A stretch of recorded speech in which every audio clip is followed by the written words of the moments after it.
Oh boy. Once again, it's that time. Time for the Fike Club.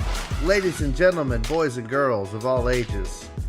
My name is Richie Fike, and I am a 40-something father of a teenage genius. Thank you. Very nice. You're quite welcome, sir. We are back again for another episode of the Fike Club. Heard from a lot of you guys this week how much you appreciated the year in review. And you're like, hey, we need regularity from you guys. And we hear you. We're fighting for that. We're going to do our very best. This week, I was in Nashville all week. You were. So it made the schedule very hard. Yeah, but we found a way. Yeah, it's making it, yeah. Where there's a will, there's a way. Where there's a will, whose will? A will, like in the... Which way did he go? No, I mean like in the form of like, you know, like willpower. You know, something like that. I know, Drax. It was a joke. I know, but I just felt Jokes never go over my head, for I reach up and grab them. Okay. Well, I was trying to explain it, because maybe... I fully understood. I was joking from the beginning. I know. It's like when I say, what'd you say? And you go, I was trying to tell you. And I go, huh? And you go, Daddy, I'm saying. And I go, huh? What's that? It usually takes about 3 times before you go. It takes 3. Oh, you dirty. It's really funny. Anyway, so I was in Nashville this week. Wrote a bunch of songs with a bunch of great writers and artists. It was an awesome week. Whenever I'm in Nashville, typically I have my nights to myself, Justus, unless I'm hanging out or playing tennis. But this week in Nashie, it was like 38 degrees or something. It was gross. It was rainy almost every day, every night. So... only got one match in, and it was a good match, but I didn't. So anyway, because of that, I got to go see some movies. I got that AMC movie pass. AMC A-list. Yeah, I'm on the A-list. I like that. I like the way that feels to say I'm on the A-list. You know. Yeah. So I went and saw 2 really stupid movies, mostly because I knew that they were movies that you would never want to see. Let's see. So I saw. Escape Room, which was it was better than I thought it was going to be, but it was kind of blur. Like I'd give it like a D-. And then what's the other one I told you I saw? It was, I don't remember. I can't remember now. That's how bad it was. Oh, I saw Replicas. Oh my gosh, ladies and gentlemen, I guarantee you that at the end of this year, when I'm thinking through the top 5 worst movies that I saw, I can't imagine that there will be a movie worse than Replicas on my list this year. I can't imagine it, dude. Like, it was comically bad. At the end of the movie, I said to this lady sitting next to me, I was like, hey, that was really bad, right? And she goes, it was so bad. And it wasn't like so bad that it was good. You know, like sometimes... It wasn't bad enough to be funny. No. It was like, it was in that DC mode where it's like too serious. It took itself so seriously. So, anyway, it was The bad. only thing I know about that movie, it has the Verizon guy. That's it. Yeah, he was in it. So, how was your week? You had a good week? Good week. This was the first true week back, I would say. Yeah. We had 3 quizzes, math, Bible, and a World Geo quiz. World Geo, yeah. I think I aced most of them, so I'm pretty confident. Aced? That's some strong language, my G. Yeah, I mean, if you're not going in confident, then you're losing. You know what I'm saying? Where there's a will, there's a way. There's a will, there's a way. Who is this will, and which way did he go? No idea. That's what I'm saying.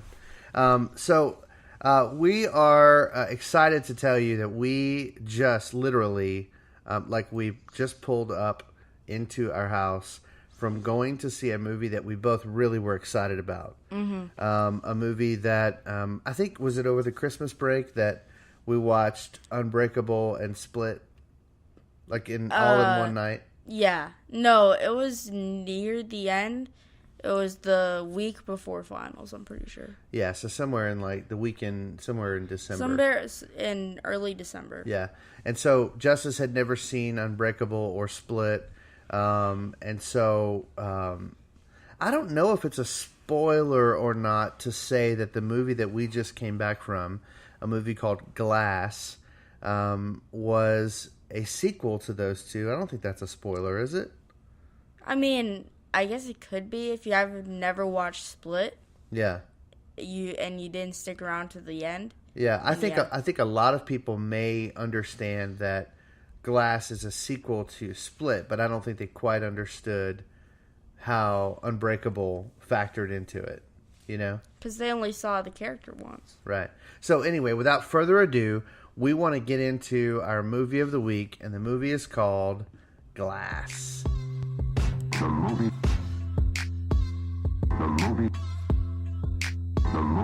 of the week. Movies, see the movies. Old stuff and the newbies. Movies, see the movies. Fight Club at the movies. Movies, see the movies. Don't sleep on the Goonies. Movies, see the movies. Old stuff and the newbies. Movies. Movies. The movie of the week. So this movie, Glass, kind of fits into both categories, old stuff and the newbies, It really is. as the tune says, because it. Let's see. They said 19 years, so I don't know what that Exactly 2000. would be. Did it come out in 2000? Unbreakable. Yeah. So Unbreakable came out in 2000. Split came out in like 15 or 16. 15. Yeah. And so now this is the third movie. Now this is an M.Night. I say Shyamalan. That's not how you say it, but that's how I enjoy saying it. It's an M.Night Shyamalan movie. Shyamalama Ding Dong. By the way, did you notice that he was in the movie? No, I did not. What M.Night scene? Shyamalan? What scene? He appears in all of his movies. Well, no, but like, what scene was it? He was the guy in the security store that said, "Didn't we meet when you worked at the stadium?" Remember that? Oh, that guy. Yeah. So he was the guy that was the first time he used his thing in Unbreakable. Yeah, he used his powers. I don't know about it anyway. All right. I can't. You're gonna have to use better words because this is a PG podcast. Oh my goodness. Keep that PG reading. when he used his powers, yes. So M. Night Shyamalan, it's kind of like Stan Lee. You know how Stan Lee is like in all of his movies? Well, there Yeah. won't be anymore. He won't. Yeah. Why'd you have to bring that up? Spoiler alert. Spoiler alert. Stan Lee's dead. No. The last movie he's gonna be in is the new Spider-Man movie How do you know that? because they shot it when he was still alive. At some point, I want to talk about that Spider-Man movie and the trailer for it. We shouldn't talk about it yet. I'm irritated by it. But anyway, okay, so Glass. So Glass is, if I could sum it up without giving spoilers, I'm going to give you guys warning before we really dig into spoilers. Yeah. Glass is the third movie of what sort of was presented to be a trilogy.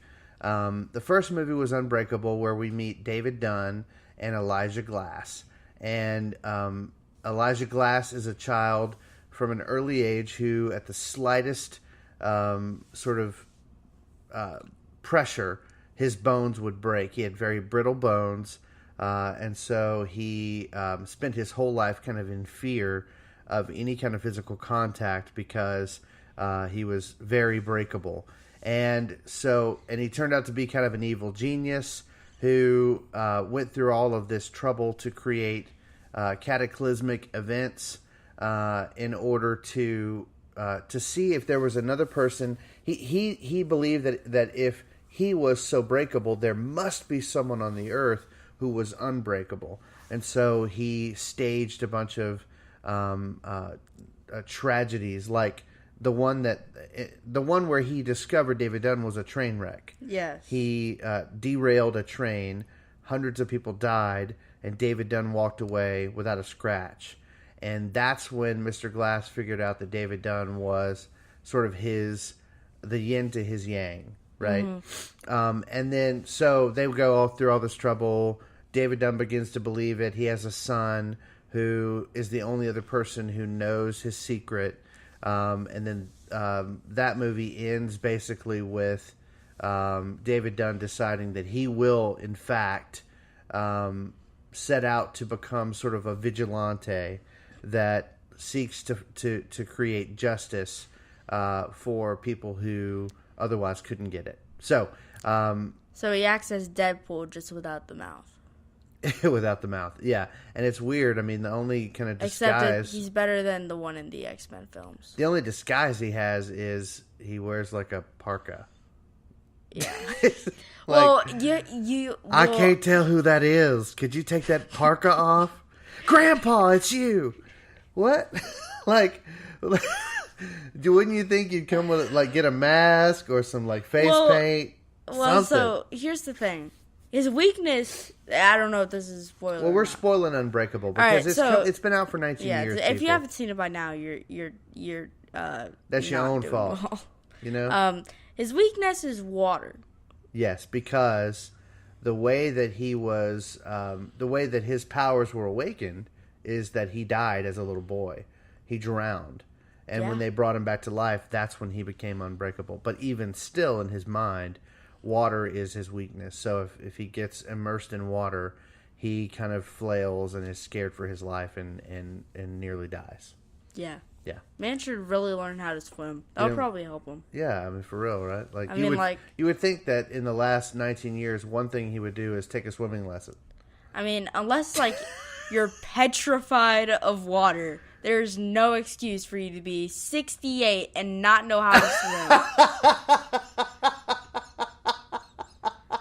I love that. That's so true.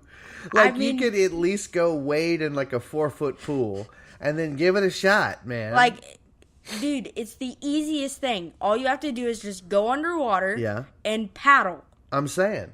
It's not that hard. Kick. Just kick. Learn and how to you're really kick. good at it. Right. You kick that dude's head off. Why can't you kick the water? Yes, I agree. So, that's Unbreakable. It was great. One thing that happened in that movie that cracked me up as we were watching it, it's long. It's probably 2.5 to 2:40. It's long. And like halfway through the movie, Justus leans over to me and he says, "Hey, Dad, I feel like this is a lot of exposition." Which is like, I'm telling you, moms and dads and friends, when you said that, Justus, it blew my mind. First of all, that you know what exposition is. And second, that you had the wherewithal to think in that moment to make that comment. It really cracked me up. Okay. Do you remember saying that? I do, but you're forgetting what I said after that. What? This movie feels like the intro to an intro to an intro. And it kind of was. And it was. I know, man. Wow. Prophetic. So Unbreakable ends. And then years and years later, Shyamalan had a bunch of misses, honestly. He made a bunch of movies that his thing is that at the end of every movie there's some kind of twist. That's what he's known for. Sixth Sense, Signs. He's put out a bunch of movies like that where there's a twist at the end of it. And people have kind of grown weary of the formulaic approach that he kind of brings where you know there's a twist, and so the whole time through the movie you're thinking, what's the twist, what's the twist, what's the twist? So he came under a lot of fire for that critically. And so when Split came out, nobody knew that the twist in that movie, again, spoiler alert, it's been out 4 years, you should see it, it's awesome. If you haven't seen it by now, like, honestly, I don't know if you've ever, like, seen a movie. Because, like, on Rotten Tomatoes, it said it was good. And if you like movies, and you hear somebody say, yeah, that movie was good. Well, I will say, though, that it's a bit of a dark, it feels dark. Like, even the previews of Split, some people don't like movies that at all scare them, right? And the previews of Split were like, here's a guy with multiple personalities who is abducting teenage girls. Now, I mean, unless you don't see that PG-13 rating, you're not going. Yeah, well, yeah.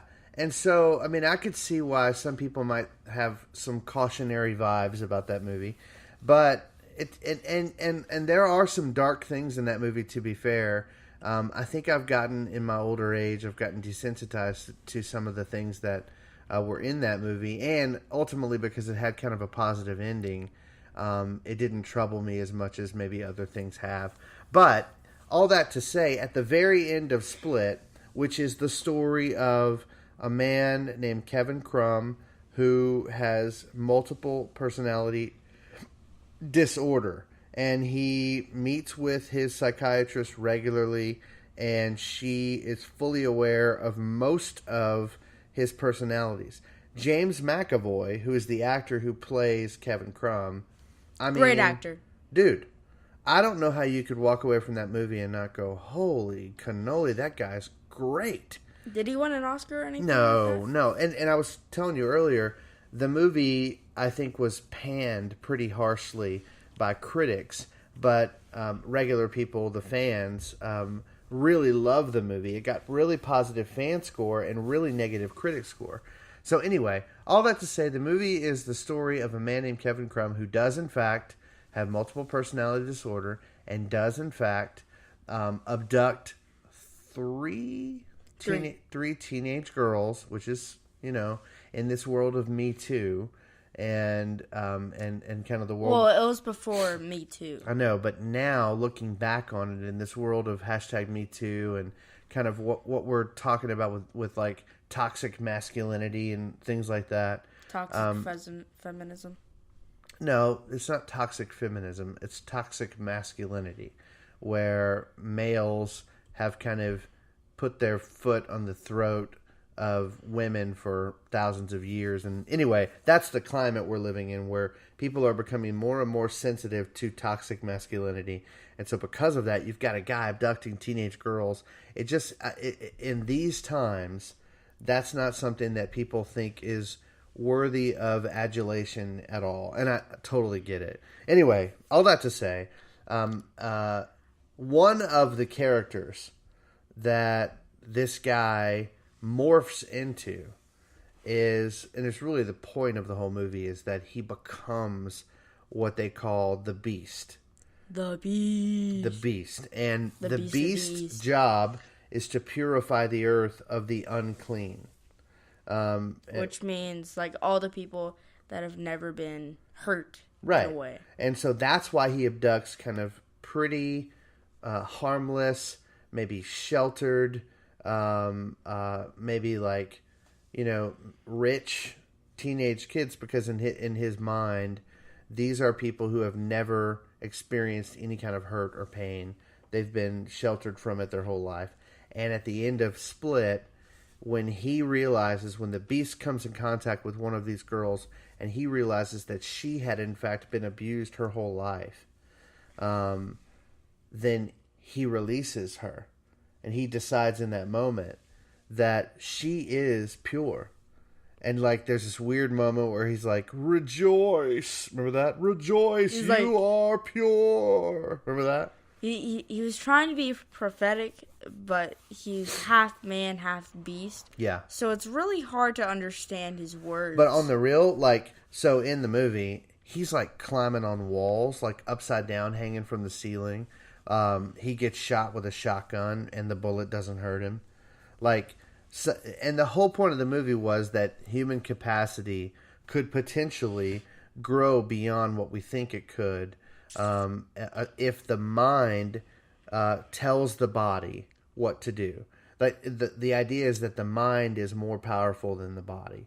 Yeah, a lot of people believe that because a common not fact, but scientific theory is that we only use 10% of our brain.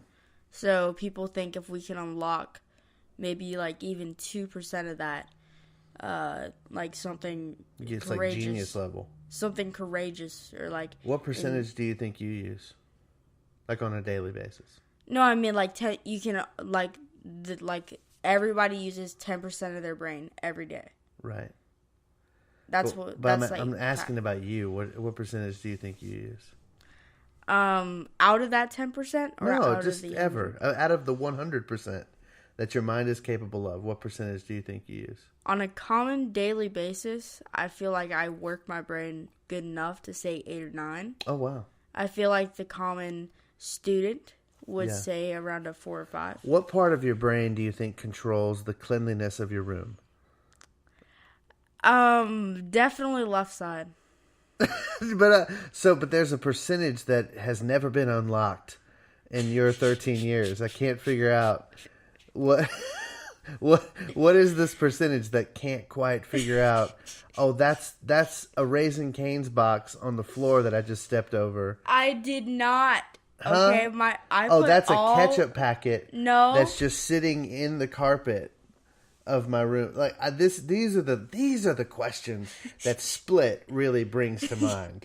Do you know what I'm saying? Yes, Split brings that to mind. Inquiring minds want Not to know. the fact that you want to call me out. It's really an all-encompassing kind of question that I'm Dang it, asking. you used the word before I could. I'm honestly irate because you used that word before. We've been I talking could. about this word all-encompassing today, and I got to it first. Okay, anyway, all that to say, at the end of Split, I'm giving you super Cliff Note version. At the end of Split, the very, very end, you find out that the whole movie was taking place in Philadelphia. You didn't know that until they revealed that it was the Philadelphia Zoo. Unbreakable took place, by the way, in Philadelphia, but that it was the Philadelphia Zoo in kind of the bowels of the zoo, in like the basement level, like where they used to keep animals, and below the tunnels and stuff.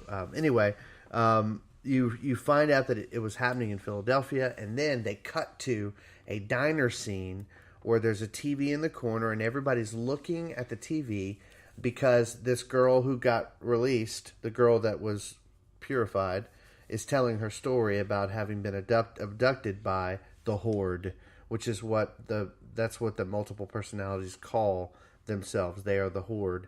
And she talked about the Beast, and then they cut to Bruce Willis, who's David Dunn, who was the lead character in Unbreakable. He was the Unbreakable guy. And then you realize, oh my gosh, this was a sequel to Unbreakable the whole time.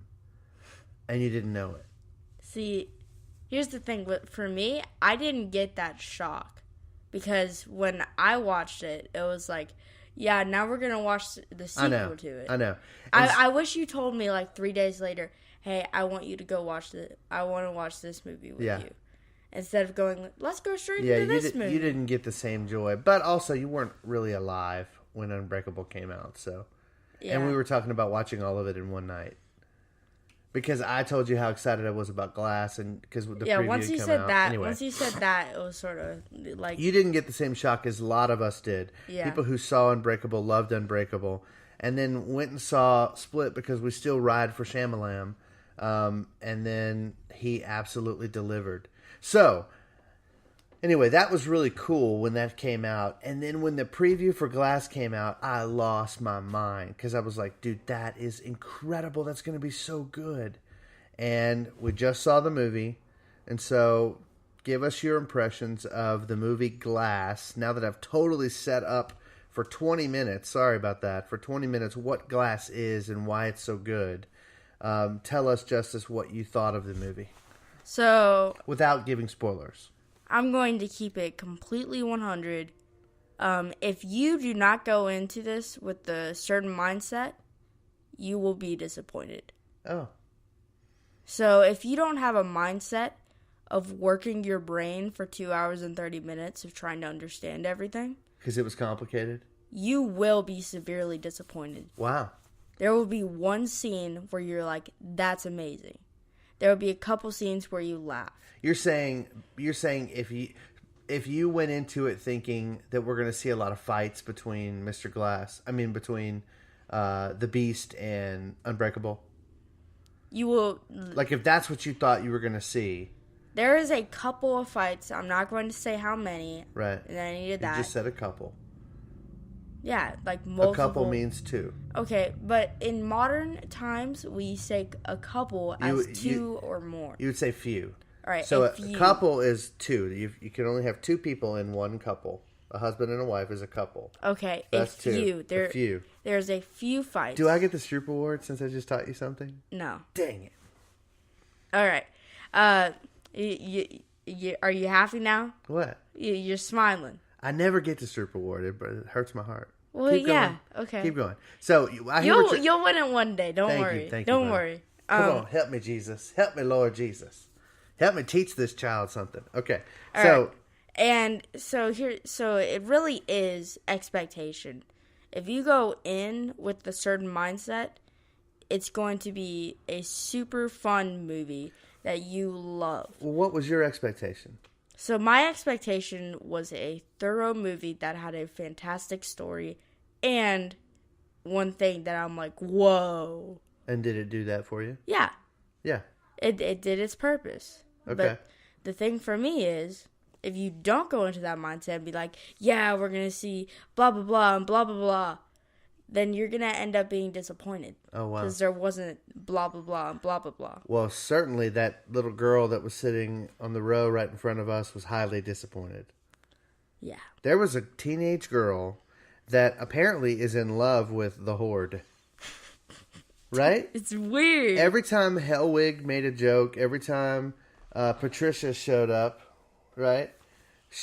This little girl was like, and then towards the end of the movie, she was terribly disappointed. I mean, the Beast is a bad guy. Why are we pulling for the bad guy, little girl? It was weird. She was like maybe 19. 17, 19, yeah. Like, and I'm not going to say the reasons, but like, No. she was like extremely sad at the end of the movie. Like crying out loud and making a fuss and making a show of it. Like, it was me when Spider-Man died, it was times 2. Times 10. You think? Yeah, because you weren't like making noises. You were just sitting there quietly crying. Yeah. As if you had just watched your dog die in front of you.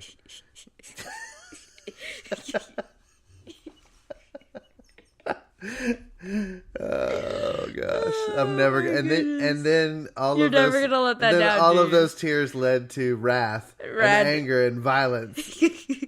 And I wondered, do you have personality disorder? Okay, so I do not. No. By the way. Okay, who am I talking to right now? Kevin Michael Crumb, is that you? No. Come out, Kevin. No, I'm good. All right, so your expectation was basically what you got, which was a psychological thriller. Psychological expedition. Whoa, expedition. Ooh. Was there exposition in your expedition? Oh, man. I wish I could have said that. That's what I'm that here was for. really good. That's why they pay me the big bucks, buddy. Yeah, okay, so you were pleased? You liked it? I was very pleased, but I feel like it wasn't standout. Okay, so from this point forward, at the 28-minute mark in our podcast, we are jumping into spoilers. So here's your kind of warning. Warning. Yeah. Now, I'm going to tell you right now, if you don't listen to anything else, we really like this movie. I really like this movie. I did too. I was shocked by the ending. And so that's why I'm telling you spoiler alert, because the ending opens up doors that are really exciting to me as a moviegoer. All right, so that's it. No more Mr. Nice Guy. We're going to tell you what we really thought. Okay, so here's the plot. You want to give the plot? I love it when you give the plot. Give the plot of the movie. Oh, I was not ready for this. I thought you were. No, you just saw it. You just saw the movie. right. So what was the plot? So we go in and we're having a conversation. So like the first couple scenes are with Unbreakable. I forget David names. Dunn. David Dunn. We're with Mr. Dunn because he's done. Well, actually, the first scene, you went to Okay. the bathroom. The first scene was, I was in the bathroom. that the Horde has abducted 4 new cheerleaders. Mm-hmm. Yeah, so that's the first scene. We get about, I would say, like a 4 or 5 month time gap in between the end of, I think that's right. because they had enough time to have one other group of victims Yeah. along with the first group, and now he's on the third group, and Mr. Dunn is trying to find Mr. Split personality, and The Beast. he's trying to find the Beast, but he can't find him. He just can't find him. It's really sad. And then he calls his times of being a hero walks. So he goes on this walk. He goes on this walk one day because his son. Sounds like you're saying wok, like what we cook Chinese food in. Okay. Wok. That's a whack. Walk. He's going on walks with his feet. Okay, I am sorry that my accent is different from yours. It's alright. Keep going on walks. I don't know what you're talking Wax. Now I sound like I'm from Jersey. Whack. So I'm gonna go got her on a whack. about. That's the worst New Jersey accent I've ever heard in my life. Keep going. All right, let's keep going, guys. So he goes to the factory section. He sees the police, and he's like, "Hey, the police probably want me since I've, been a vigilante for 19 years. I'm gonna go the other way."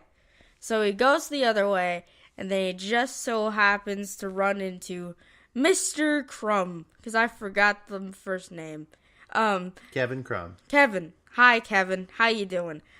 He runs in. But who it is, one of the personalities Is the 9-year-old one, Hellwig. Hellwig. Yeah. So who is... he's a big Drake He's fan. properly funny. Like, again, you'd have to see it to understand if you haven't seen it, but, like, the guy's funny. He really is. He's a 9-year-old kid, and he's totally a 9-year-old kid. Yeah. It's weird. It's actually accurate. Wow. And it's insane. Yeah. So, he just has his headphones on, listening to, like, Drake. I don't know. That's what he said earlier in the movie. He says, I'm really into Drake. I used to be into Nicki Minaj, but they broke up, and you can't like both of them. So I chose Drake, which was, everybody in the theater's dying laughing at that. Yeah. So he's just listening to Drake, like you do, and then he's just walking along, and then he bumps into Mr. Dunn, which is a no-no. You don't bump into Mr. Dunn. We forgot to say that earlier because not only is David Dunn unbreakable in that he's like superiorly strong, but when he touches someone like flesh to flesh, he gets like snapshots of their sins. Basically, he can like see what they're doing. He can see what they've been up to. So if you have any kind of criminal background and you touch David Dunn, he's immediately going to know exactly what you've been up to. And that's like one of his powers. So when he touches Hellwig, he flashes in his mind. You see him seeing the 4 cheerleaders that are locked up, that are being preserved for the Beast.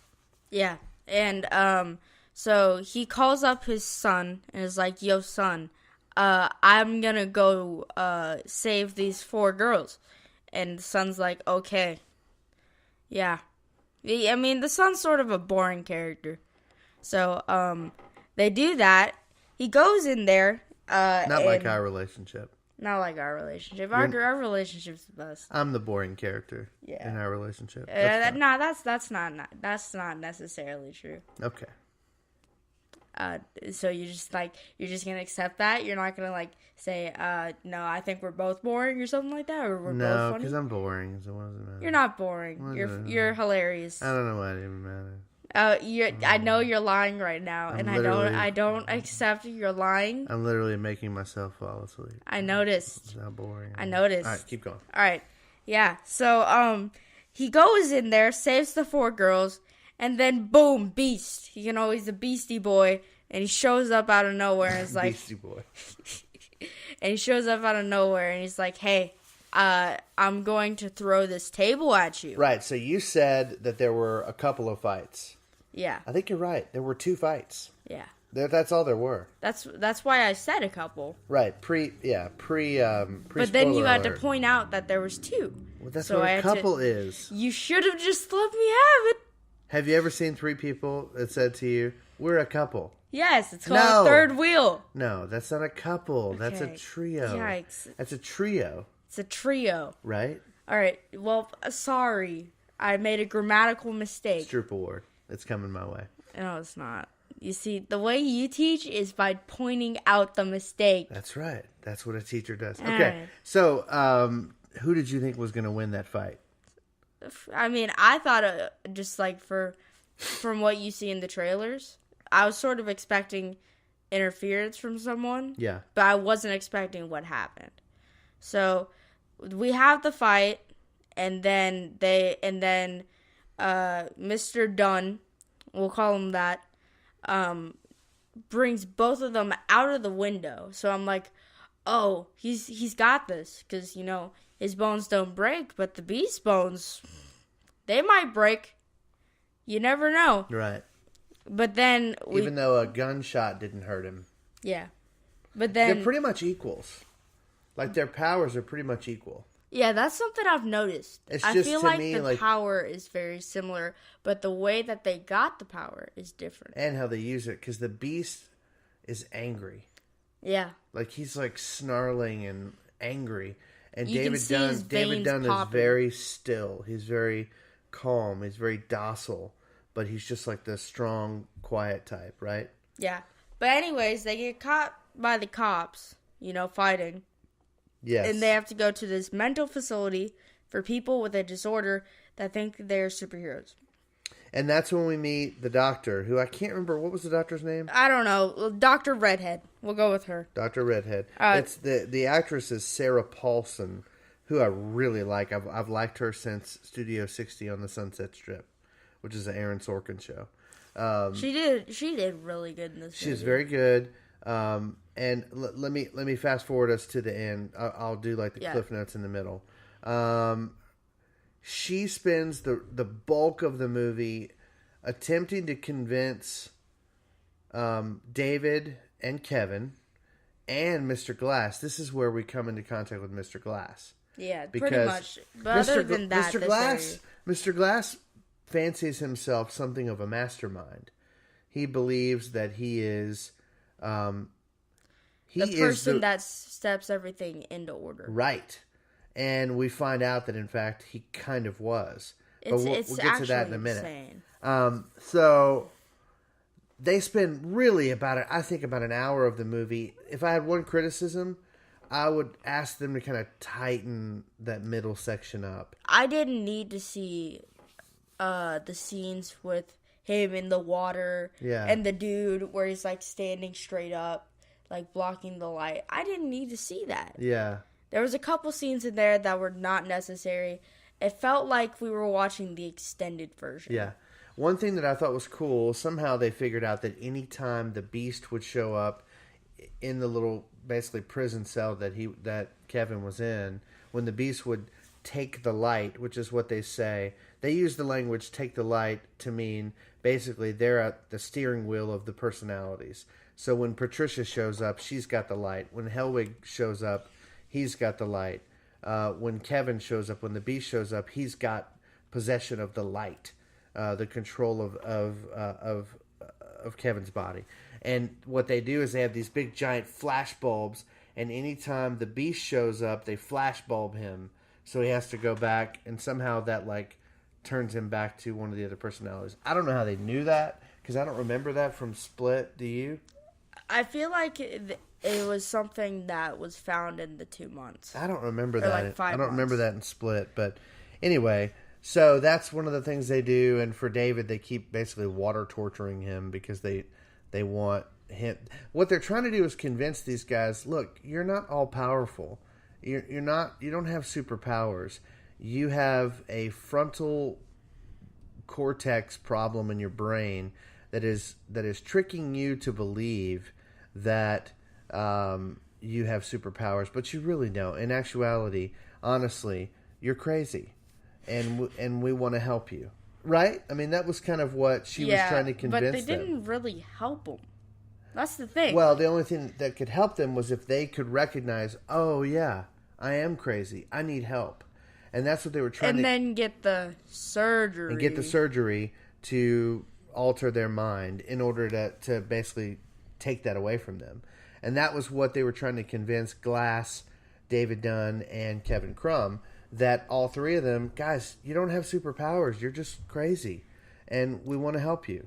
And I feel like my favorite part of the movie, like the biggest psychological battle that like actually was like, whoa, this is really cool, was the horde.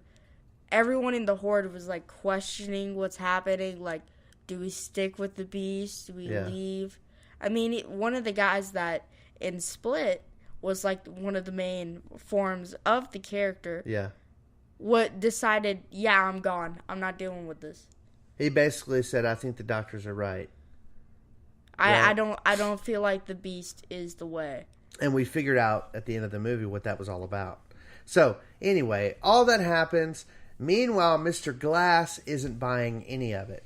He fully sees through the redhead doctor and believes that, in fact, both David Dunn and Kevin Crumb, in fact, do have superpowers, and they are worthy of attention. And so he hatches a plan to break out and to break himself out and to break Kevin Crumb out. They do that. They break out. They kill some guards.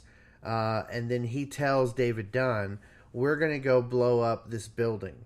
And unless you want thousands of people to die, you had better start believing in your superpowers and break yourself through that metal door. And so it's kind of fascinating. And so, but all of that was a ruse. He goes through the basement. They come out into kind of the courtyard. David Dunn does, in fact, with his superpowers, break himself out of that metal door by running through it. No human could do that. And then now we get to fight number 2. Mm-hmm. Right? Fight number 2. Pretty much. It's a hard fight to explain. Because it's really just a fight. Yeah. But the way that they build the fight, the way that, like, if you look at the background characters, right, and, like, where they are in each scene, it's wonderfully placed in a wonderful work of art. And you're about an hour 40 into the movie by the time you get to this fight. And so in my mind, I'm thinking, okay, this is the end of the movie. I mean, movies aren't that long anymore. And this is when we get our first major twist. Yeah. Because it turns out, dun dun dun, it turns out that the reason that Kevin Crumb was able to develop these personality disorders, or this personality disorder, is because his mother was terribly abusive to him. They cut back to scenes where she's yelling at him, and she's got like a blazing hot iron, like a clothes iron, and she's burns him, coming at him with it. And those are the moments that sort of shocked his system into opening up to these other personalities in order to sort of protect himself from his mother, who only had custody of him because his father died. How did his father die? This was the twist. Can I say it? Yes. So, Devin Dunn was the sole survivor on a train that got derailed. Right. Well, one of the casualties of that train was none other than Split's father. Kevin Crumb's father. Right. So they show you that the train that David Dunn was on that crashed, that killed hundreds of people, killed Kevin's father. Now, the implication there is that Kevin's father was a loving man and would never have allowed his mother to abuse him in that way. And so, in essence, Mr. Glass created both of them. He created both the Beast and Unbreakable. And what was the reason that they both kicked the bucket? What? He's also the reason why they died. He's not the reason why they died. Yeah, because he sent them on a suicide mission. To fight each other? Yeah. No. No, because if you see it, at the end it says it was a suicide mission, and it was showing how he needed them to fight. You're jumping way ahead here. Okay. He didn't know that. He didn't know about what we've... anyway, we think in that moment, I don't know what you thought, but in that moment we think, oh, that's the twist. See, That's the twist. And now, so what happens in that moment, the Beast and Mr. Glass had teamed up. They were working together to bust out. And then when it's revealed to Kevin Crumb, to the Beast, that Mr. Glass is the reason why Kevin Crumb's dad died, then the Beast turns on Glass. Remember? He like cracks his shoulder that was with gruesome. one hand, and then he punches him in the belly, and you hear like all his bones crack. That was probably the most gruesome scene because I was like, no, I'm turning away. Yeah, that was rough. And so, and Glass even says, don't tell him that yet. Remember? Don't tell him that yet because he knew it was about to be trouble. So, anyway, they fight some more, and then this is when the ultimate reveal happens. The Beast gets shot, and it does penetrate him because he wasn't the Beast when he got shot. He was Kevin Crumb. He gets shot talking to the other girl. Yeah. And then David Dunn survives what he thought he was going to get drowned, but he's laying close to like a puddle of water. And then you see a hand come on top of his neck and push his head into the water. And then you see from his perspective, you look up and there's the redhead doctor. And the guy who's choking him or who's drowning him has a tattoo of like a clover on his arm, on his hand. But I didn't even notice it. And then when she reaches out, she says, touch my hand. And when she says that, you see the same clover on her hand. So these guys have the same tattoo. And when he touches her hand, it snaps to a scene where it turns out that the redheaded doctor is a part of a secret society that their sole function in life is to eliminate eliminate, to snub out any people that exhibit superpowers. And they've existed for 10,000 years. And anytime any human pops up with superpowers, this society works together to go and either humanely convince them that you don't really have powers, it's a mental thing, which is what she was trying to do, or kill them. And it's the last recourse. She doesn't want to have to kill them. But if worse comes to worse and she can't convince them that they're sick, that they're crazy, then they will kill him. And so all three of our characters, Glass, the Beast, and David Dunn, they all die at the hands of different people.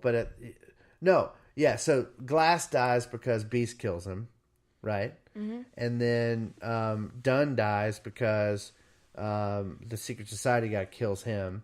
And then Beast dies because he gets shot by the Secret Society. It's like that whole scene. I was like my jaw was dropped out. I was like, what is going on? Are they killing off all the three main characters? All three characters. Are they killing off the main characters? No way. That's why we told you, spoiler alert, they kill all three. But here's the thing.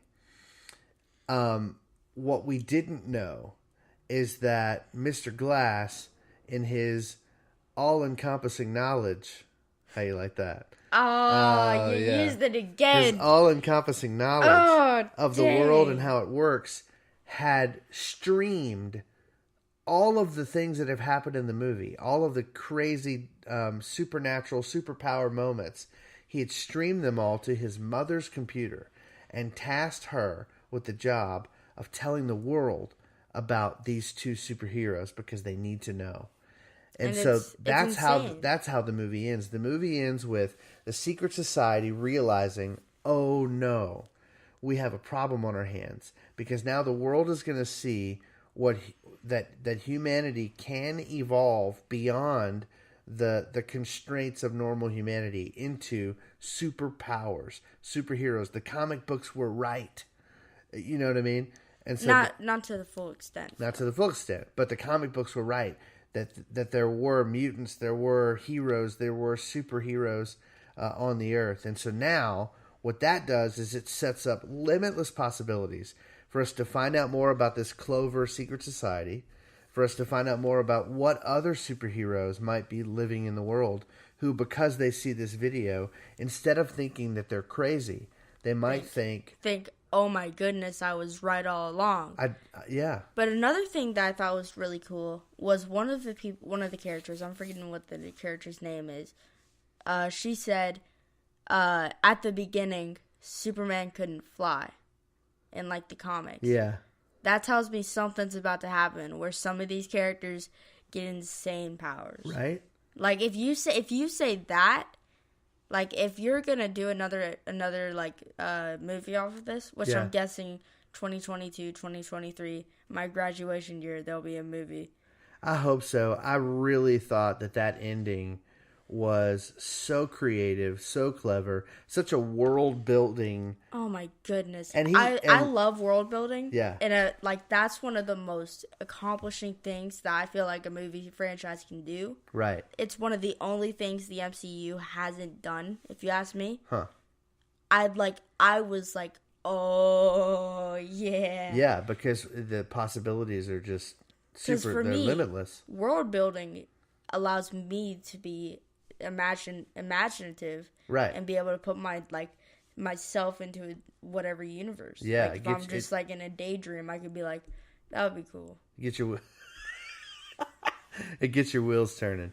So, man, I like to ask the question: how do you recognize the Bible in this movie? I've got some good ones that I'll give you. But how do you recognize the Bible in this movie? Did you see anything in it that made you go, oh, wow, that's like a theme from the Bible? I didn't realize anything, but this week we've been talking about Romans 12:2. Uh-huh. And that talks about what is good, acceptable, and perfect. Uh-huh. And I guess it shows how for certain things, people think this is what's good. Mm-hmm. But for us as Christians, God has our plans already set and has what is good, acceptable, and perfect. Okay. So we don't have to worry about that. But for these three main characters, that was one of the things that they were inner monologuing in. Which I think a cool thing that we did is we didn't even have to hear their inner monologues most of the time to understand the character. Right. Because they just told us what we thought. And because of the multiple personalities, they'll tell us what the other people were thinking. Yeah. Right? How about, you ever heard of Legion in the Bible? You ever heard of a character named Legion? I am Legion. You ever heard of that? I've heard of the name, but I do not remember the story. So there's this scene in the Bible where Jesus happens upon a demon-possessed person. Oh, yes. And he announces himself as Jesus. And then the demon says, I am Legion, which is to say, I am not just one demon inside of this person. There are multiple demons inside of me. So, I mean, from a secular perspective, you look at a guy like Kevin Crumb and you go, wow, multiple personality disorder. Huh. But if you look at it from a Christian perspective, what if that guy was demon possessed? And what if all of those demons have different personalities and he's possessed by multiple demons all in one? I mean, that's the concept of Legion. I don't think multiple personality disorder is anything like being possessed by a demon. Because I feel like multiple personality disorder is a chain reaction to events. Like, the 9-year-old character was probably made from when he was abused as a 9-year-old. Yeah. Or something like that. I feel like all the characters in his mind are sort of like a reaction. Yeah. So it's a chain reaction. He created all those characters. Yes. But my point was that, like, the idea of there being multiple personalities inside of a person originated in the Word with one person who was possessed by many demons. And in that story, Jesus casts all of those demons, every single one of them that's inside of that person, casts them all into what? Do you remember? Pigs. That's right. And then they run off. And it's just fascinating. There's nothing new under the sun. Do you know? And I even think about Samson. Samson was thought to be the strongest man that ever lived. That's the first superhero that we That know we've about known about. in the Bible. He's a superhero. And you know when he lost his power? When he disobeyed God? When they cut his hair. Oh, yeah. That was his character. kryptonite. When they cut his hair, he lost his powers. I thought you were talking about the king one. The king before King David. I thought No, you were not talking that about one. that guy. No, Samson and Delilah. Samson. Remember Yeah, I that remember that story. I'm just saying, like, man, every good and great story that we hear, you could trace it Has back. a root from the Bible. Trace it back to the Most Bible. of the time from the Old Testament. Yeah. I think the Old Testament is a true, like, modern, still, like, I guess not modern, but, like, a work of art in that sort of situation, because you can get almost any story derived from a form of the Bible. You got war, sex, betrayal, fathers and sons warring with each other, brothers betraying each other, Like, the story of the Bible is epic, man. I know. It's, The Old Testament is, like, filled with all kinds of... I like, probably one of the favorite classes I've done in middle school, Yeah. which is pretty much past 5th grade, is I love being able to do this. What is it? Well, how would I explain this?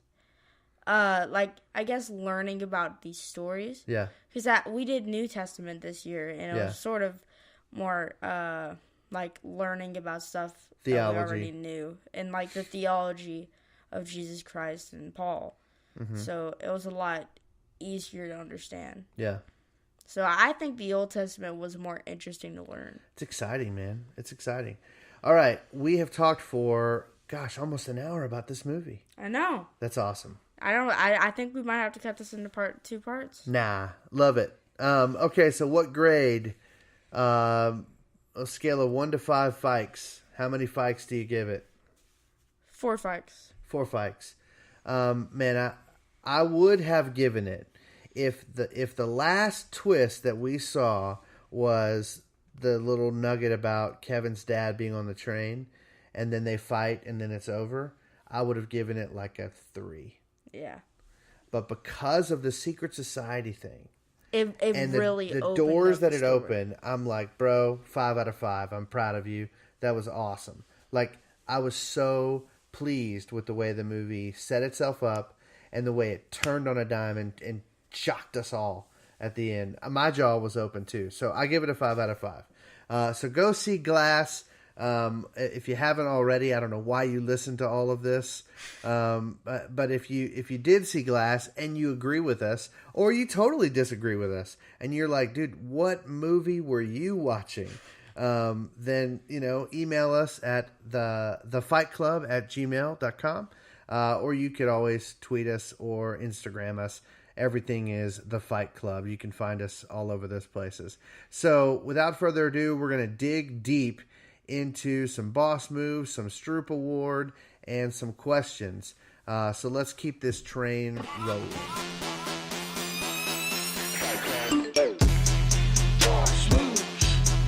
We making boss moves. We making boss moves. We making boss moves. Boss moves.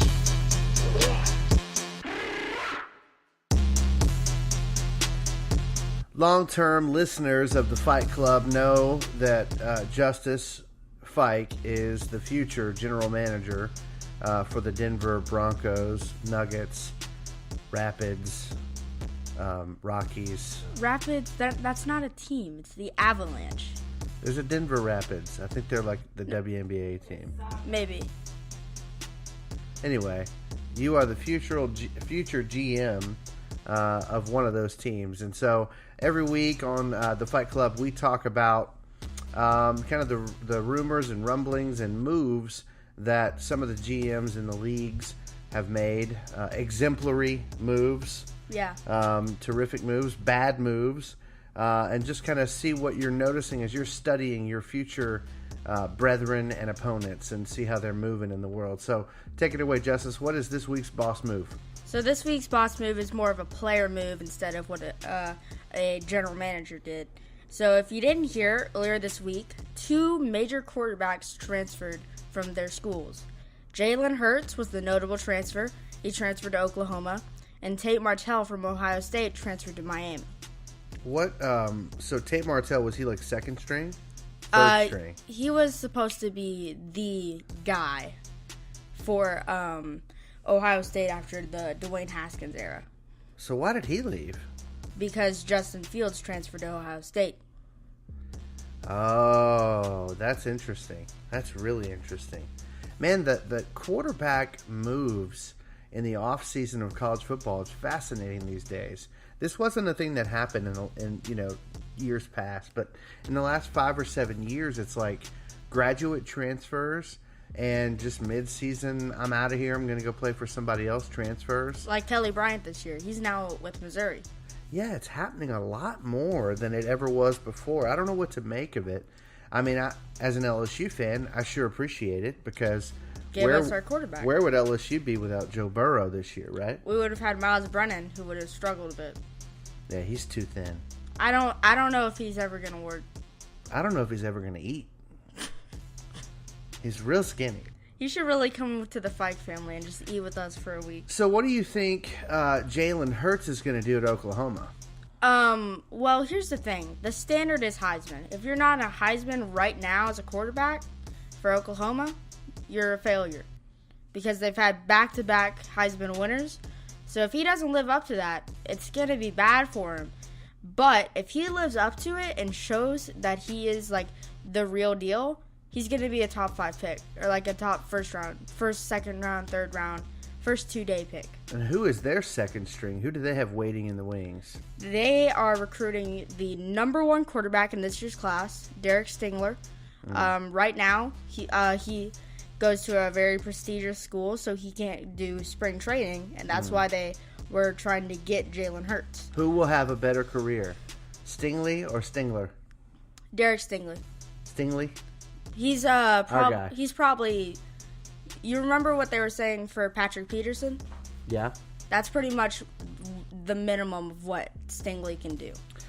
Stingley's going to start his freshman year. He was like, if they let him play in that bowl game, he would have got a pick or 2. Maybe, yeah. Like, he's that good immediately. He's a plug and play, and he's just going to dominate. So we're talking about Derek Stingley, who's the number 1 cornerback in the nation. Number 1 player. Committed to LSU. Again, if you haven't heard me say this, I genuinely believe that LSU is going to win a national championship in 2020. The 2020-2021. So they'll win it in January of 21, but it's the 2020 season. Yeah. That's my prediction. Although, except for playing at Alabama this year, LSU's and at Texas, Alabama and at Texas. except for those 2 games, I don't know, man. Like, I'm going into this season saying 11-1, 10-2. Like, I'm believing it. I mean, I feel like the 3 big games are Auburn. They're going to want revenge. Yeah. Texas is going to be like, let's show little old LSU who's boss. But Auburn doesn't win at LSU very often. Yeah. Well, I guess the at Mississippi game could replace the Auburn game. Yeah, I'm not worried about that. And then the Alabama game, which I don't think we can win. But you know what, though, man? Alabama, in my opinion, I don't know who their backup is now, but the kid that they had to put in against us in the first quarter, who was the backup for Jalen Hurts, and who I guess is their new backup in the next season. He's going to be a true sophomore. That brother was not ready to play the Tigers. So he looks like A.J. McCarron. Think about this. I mean, LSU could be a Tua Tagovailoa. Did I say it right? Tua Tagovailoa. No, that wasn't That's right how you either. say it, I think. No, I don't know. Tagovailoa. Tagovailoa. Well, no, because I think they got his little brother, Tolly. Yeah, that's true. But anyway, they're a Tua, I hope he's nothing like his brother. They're a Tua injury away from being susceptible.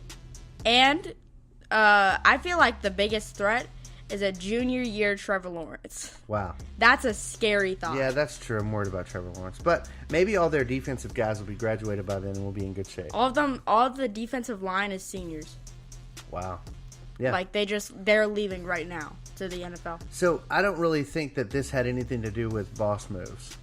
No, it is. It's a boss move because if Jalen Hurts proves that he is the guy, and Tate Martell proves that he is the guy, then those two guys will be jumping up people's draft boards. What's fascinating is that what's happening in college football to a certain degree, and it's happened a ton in the NBA, is that players are taking a lot of the control and power out of the general managers or university presidents or head football coach. They're taking that power out of those guys, the traditional hands of power, and sort of standing up and saying, I'll be the one that decides my future.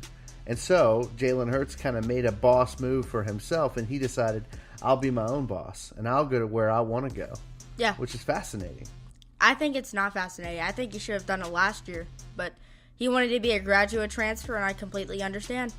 It was almost poetic, though, wasn't it? Oh, my goodness. That SEC championship game where they had to put Jalen Hurts in to win the game, and he did. That alone is going to be a movie.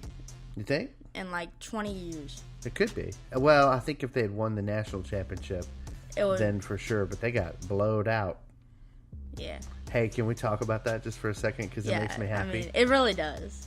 I mean, it's a scary thought because that was a freshman Trevor Lawrence. Yeah.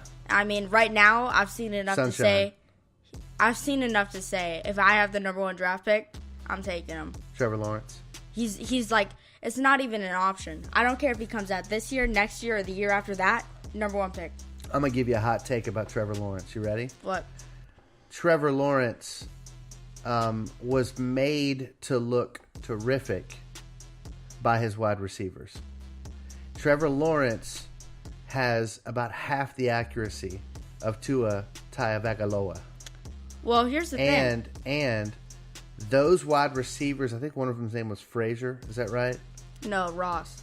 Bruh. That dude, Ross, was catching one-handers in traffic, like no-look catches. Who does that? Yeah. And everybody's like, Trevor Lawrence. I'm like, okay. No, but here's the thing why I'm saying Trevor Lawrence is number 1. Because that was against NFL caliber defensive backs. That's the closest that those two defenses are as good as the worst defense or a bit worse than the worst defense in the NFL. All right, so let me ask you this question. Tua and Trevor, let's say Tua stays 4 years at Alabama. He won't. He's leaving. But let's just say he does. Tua and Trevor are coming out in the same year. Who's number 1? Who's number 2? Trevor. Trevor's 1? Trevor's and 2 1. is 2? Trevor's 1. I'll take Tua. I'm taking Trevor. You know why? Tua is 6'2", 6'3", okay? As you said earlier about Kyler Murray. Mobile. Kyler Murray's mobile, and you think he's not going to work in the NFL? Kyler Murray he works for the WWE as a midget. I'm not going to say anything about that. He's small. So, You're small. taller than Kyler Murray. I'm not. He's 5'8". I'm 5'6" right now. 5'8"? Yeah, 5'8", 5'9". Gymnasts are taller than him. Actually not.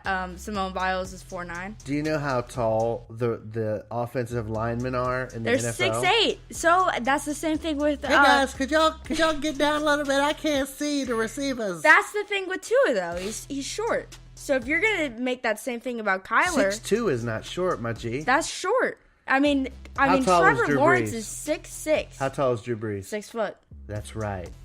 Drew Brees is the most accurate quarterback in the NFL. Okay, I'm going to say this. I like Tua, but I like Trevor Lawrence more. And in 20 years, if Trevor Lawrence is not who I say I am, you can come up to me and trash talk me about my beliefs. I'm not trash talking you. I think they're both going to have good careers, but my prediction is that of the two, Tua will have a better NFL career. I disagree. I think unless Trevor is put in the right program, and you know what's going to happen, he's going to get drafted by like a terrible team. And like the Bucks or something. And he gets drafted by the Bucks with Bruce Arians? I'm sorry, if that happens, he's going to be the greatest quarterback. He's going to get drafted of by that generation. The Oakland Raiders because they're still not going to have a quarterback. And then, you know what I'm saying? Like, if he gets drafted by the Raiders, I will say Tua's going to have the better pro career. Oh, okay. All right. But that's just because, no offense to the Raiders, but John Gruden is making your organization look like the worst situation possible. Hey, but it's only a 10-year deal. So. It's only 10 years. Only 10 years. Yeah, no big deal. All right, I'd love to hear from the listeners on this one too. At the Fight Club, Instagram, Twitter, or thefikeclub@gmail. Let us know who do you think is going to have a better career, Trevor Lawrence or Tua? And so, it'll be interesting to see what happens there, right? It will, but I'm going to be honest. It's going to be Trevor Lawrence. One way or another, we're going to learn a lesson in all of this. A lesson will be learned, much like the lesson that you learned in this week's Stroop Award. What do you say we get to it? Let's get to it. Shoot, baby, shoot, baby, shoot. Sister, what is coming? Shoot, baby, shoot. Sister, shoot. Sister, what is coming? Shoot.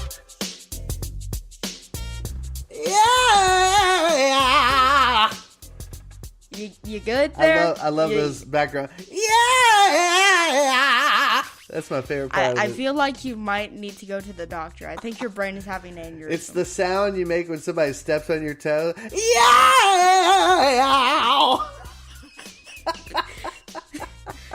That song is all encompassing your mind right now. That's what happens in this song. All right, so Justus Fike, this week, somebody in this world, on this earth, in this stratosphere, taught you something, and you would like to share it with us. And so we would like to know what it is and who it was that taught you. Yeah, so this is more of a story thing, and I really think you have to know the story to completely understand. So, my dad was out of town this week. And, what that means is we have to find people to pick me up. Because, my mom works a 9-to-5 job, and school gets out at 4, okay? I'm not going to wait at school for another hour and 30 minutes. Okay. Okay. Yikes. Alright. And, so, on one of these days, which was Wednesday, Miss Vanna decided she was going to pick me up. It was a wonderful experience. I love Miss Vanna. She's wonderful. So, my mom decided to tell her how I was having a problem in a certain class. I'm not going to name any classes or anything because I know my principal listens. Your principal does listen to the show. That's true. He does. He's constantly asking about when he can be on the show with us. He is. Dr. Richards, we have dates open. So just, whenever you feel free, dude. We can have a special segment called What's Up, Doc? Yeah. Yeah, so we're in the car, and of course, she brings it up, and it's like, I don't want to be rude. Can I talk to you about this? Because I want to relay some information to you. And we do this thing where she's talking about how not everything in life is fair, and I think this really helped me in this situation because with the mindset, because I go to a private school, I'm expecting my teachers to be the type of teacher that is the way that I want to teach, that is willing to teach me a way I feel like I will be taught the best. Which way is that? More verbally and showing me what's happening. You don't want to have to read? I'm okay with reading, but I can't read out loud, so it just is something I don't like. You don't like to read out loud? No. Okay. So, But what was the problem you were having with the teacher? So I'm not gonna talk about it because I feel like that's too sensitive. If you talk about it at all, it will incriminate the teacher. Yeah. Okay. All right. So she's saying how life isn't fair and how you can't expect the same from each teaching environment. You're gonna have a teacher that isn't the perfect and isn't the best, and I feel like that really helped me because to that point I was expecting the teacher to be perfect and to do everything she can to teach us. So I feel like that really helped me understand the situation. That is interesting because I think as kids, you expect grown-ups in authority positions to be above reproach, to have their stuff fully together. Yeah. And once you realize that teachers can have a bad day too, right? Yeah, teachers can be sick or tired. Like if your mom were a teacher, there's some days where she would go because she has a 3-year-old that she's tending to. Don't say most days. That she would go to school some days and maybe not be in the best mood or the best have the most chipper attitude, right? Yeah, I love my mom, but I would hate to be taught by her. You don't Just because I feel like she would be mad way too well, often. you better get good grades, otherwise you're going to have to get homeschooled. And then it's all downhill from here for you. You know what I'm saying? Your mom would be great. She'd just give you A's and everything. That was you gave a great effort. I give you an A for effort. And then you get to the real world and you'd be like, my mama gave me an A for effort. They're like, well, we giving you an F for flunk. So just stick with the private school. Why? You know, I don't know why you have to bring this up. Well, okay, right so now. anyway, so the lesson you learned is that teachers are people too. Yeah, and it really helps me because I had her class on Friday, and she was having, I would say, not one of her best days. Okay. And it really helped me to completely understand. Okay, all right, I understand now. So you now have grace for your teachers. Yeah, and I feel like it's gonna help me a lot because most of in the first semester I just would get mad and be like, I'm not doing this. This is dumb. Yeah. But I feel like now that I have a more lightheaded mindset with that, it'll help. So shout out to Miss Vonna, who taught you something really important. Now, you know, your grandpa and Honeybee are both teachers. Yeah. Or retired teachers. And I promise you, they're not perfect. Okay. Because I lived with them for a long time. Yep. But you know what? Both of them had just absolutely exemplary careers as teachers. And their students, except for the knuckleheads, love them a lot. So that's cool. That's a good lesson. Shout out to Vonna and shout out to the teacher who must remain nameless. And let's get into some questions. I've got some good questions for you this week. You got something for me? Yeah, I actually do. I got 3 questions that I really like. All right, let's get after it. And I have a question for everybody here tonight. Asking all these questions while you asking all these questions. Asking all these questions while you asking all these questions. Asking all these questions while you ask so many questions. Hey, let me ask you something. I got a question. Let the games begin. Oh, that's not. That's not in that one. Wait, wrong song.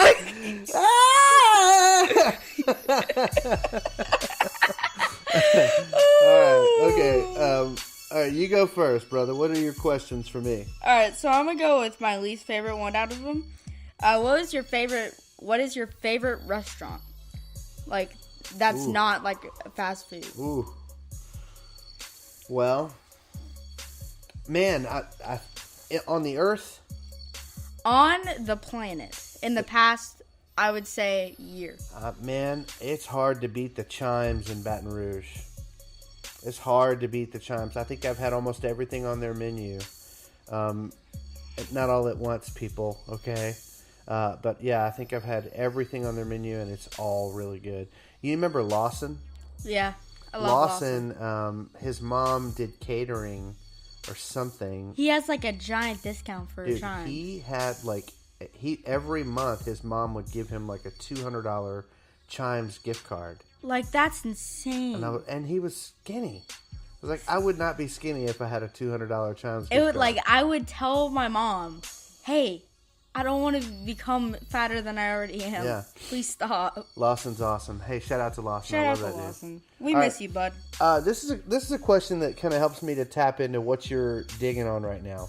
So, was that a sufficient answer? The Chimes? Yeah. Also, I'll give you kind of a secondary answer. My favorite place to eat in Nashville is a place called Baja Burrito.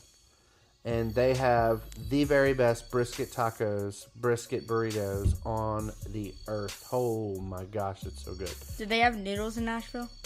Noodles and Company? Yeah. Because that's your favorite, huh? That's my favorite. That's fast food-ish. It's sort of fast food, but I don't get the. It shocks me that we don't have a Noodles and Company in the Dallas-Fort Worth Metroplex. I would honestly if I was a business person, I would ask Noodles and Company to start one here. Yeah. Because I feel like it would be popular. Oh, gosh. Yeah. I love it. Everybody I know that has eaten there loves it. Okay. So, Justus, what are your top 3 favorite songs of any genre. Like the top 3 favorite songs that you're digging right now. Oh my goodness, that's a hard question. No, it's not.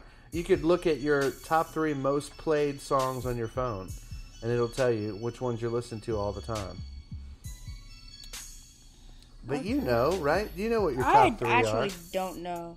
I would have to look through hard. Probably God's Plan. I love that one. God's Plan. Yeah. Elevate. Is that the one where he says, I only love my bed and my mama. I'm sorry. Yeah. I know that whole like verse part. Really? Like if like I'll sing along with it and like when I'm in my room.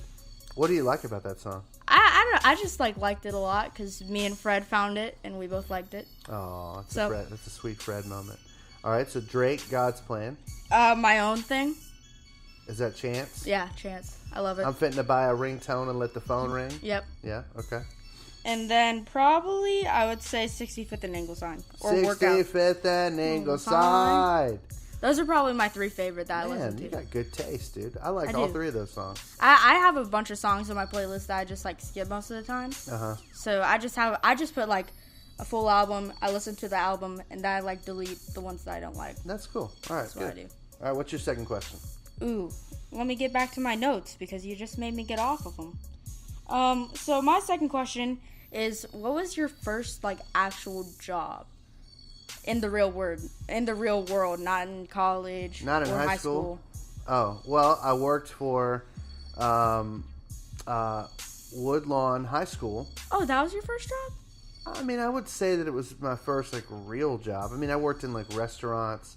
I worked at Copeland's in Baton Rouge.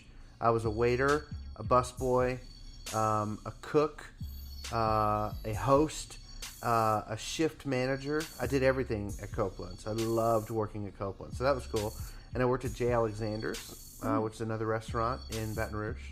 I worked at Woodlawn High School as a personal aide to a young man named Mark Ford, who had Tourette syndrome, autism, and something else. It was something that prohibited his ability to really communicate well.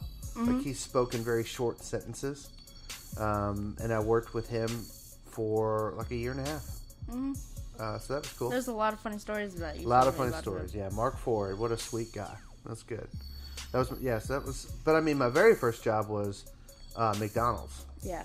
But it wasn't the worst job I ever had. That's another, I'll tell you that story later. But, yeah. And I think I've told the story on this pod about how I got fired from McDonald's. Yeah. I think you have. Yeah, that was, wow. All right, let's see. So, Justus. Did they fire you on the spot, or was it like the day after? It was instantaneous. It was instantaneous. Because of, if you don't know, it's because of a chicken nugget war that we had that went terribly, terribly south. Okay, Justus, if, and I know this won't happen, but if you don't become a general manager, if that doesn't happen, what would be plan B? Sports analyst. Sports analyst. What do you mean by that? I would like to work for a sports like analyzing company, like not be a broadcaster, Okay. but someone that like is like known for the business, sort of like Brian Windhorse.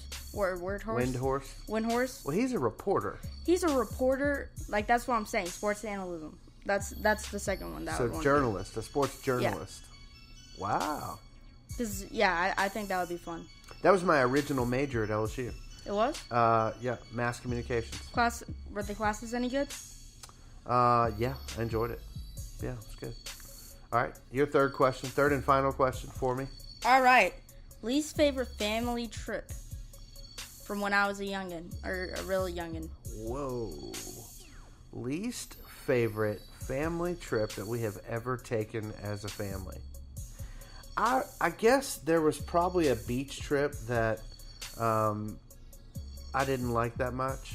But we don't really take bad trips. We've been pretty lucky. Yeah. Yeah, that's what I would say. The beach trip with the rest of the family when we went to Orange Beach. Just because I don't think because it was super tight quarters. And there was really nothing to do other than go to the beach.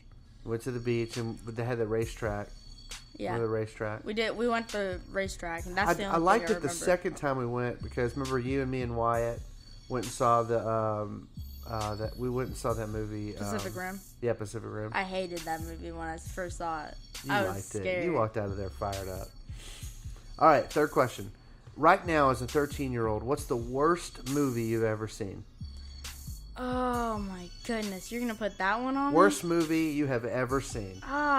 Man, that was hard. It would have to be in the past 2 years, I feel. We never saw Pacific Rim 2, right? No. Dang, that's what I would say. We did see. We were flipping through the channels and we saw the last 7 minutes of that movie. That's what I saw because that movie looked terrible. The last 7 minutes, totally out of context, of Pacific Rim 2 was so bad it was funny. Like, we were cracking up laughing. Yeah. And they were taking it very seriously. Yeah, I'm gonna go Superman. Superman? Yeah. That's the worst movie I've ever seen, is Superman. It felt long and Superman it was boring. Lives, like the most recent one. Yeah, from the 2012 or 2013 version. Wow. Okay. I did not like that one. Or Justice League. Yeah. Pretty much all the DC movies. Except you liked Aquaman. You liked Wonder Woman. I liked Wonder Woman. I didn't care for Aquaman. And I disagree with you about Shazam. I think it's going to be good. I disagree. Yeah. All right. That does it for another great episode of the Fight Club. I hope you enjoyed it. We sure did. Again, we'd love to hear your thoughts on... we've given you 2 or 3 things to tell us what you think about. Number 1, did you see Glass, and what did you think of it? Number 2, who's going to have a better career in the NFL? Trevor Lawrence or Tagovailoa? Tua, whatever his name is. And maybe you could tell us, what's the worst movie you've ever seen? We'd love to hear your thoughts on that. The worst movie you've ever seen. And we'll try to read some of those answers in the next episode. We love you guys. Again, keep in touch with us. Let us know what you're thinking. Send us some questions you'd like for us to answer right here on The Fight Club. You can email us at thefightclub@gmail.com. You can tweet us at The Fight Club, or you can Instagram us at The Fight Club as well. We love you guys.